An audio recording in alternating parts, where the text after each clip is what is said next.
Over the 200 years since the Marshall Court's decision in Marbury v. Madison, the Court's exercise of judicial review has become widely, if not universally, accepted. However, a related debate persists over the frequency with which the Court exercises this power.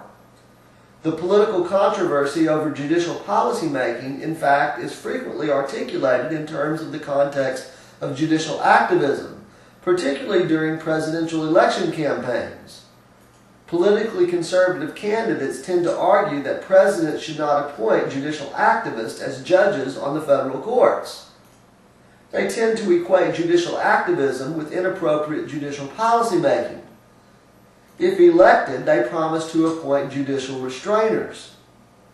We should not confuse judicial activism or judicial restraint on the one hand with political liberalism or political conservatism on the other hand.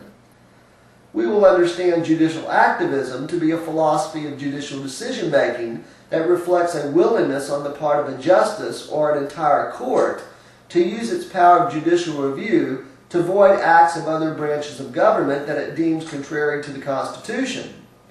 Judicial restraint refers to a philosophy of judicial decision-making that reflects a reluctance on the part of a justice or an entire court to use its power of judicial review to void acts of other branches of government that it deems contrary to the Constitution.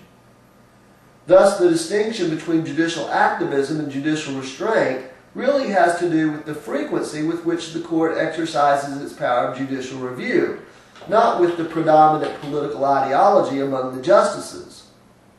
The tendency in the political debate to associate judicial activism with political liberalism began with the Warren Court in the 1950s and 1960s. During Chief Justice Earl Warren's 16-year tenure from 1953 to 1969, the Supreme Court declared 25 acts of Congress, either in part or in whole, unconstitutional. There is no question that the Warren Court handed down decisions that would be characterized as politically liberal. However, the Rehnquist Court, in an 18-year period from 1986 to 2005, when Chief Justice William Rehnquist presided over the court struck down 41 acts of Congress. The Rehnquist Court was dominated by political conservatives.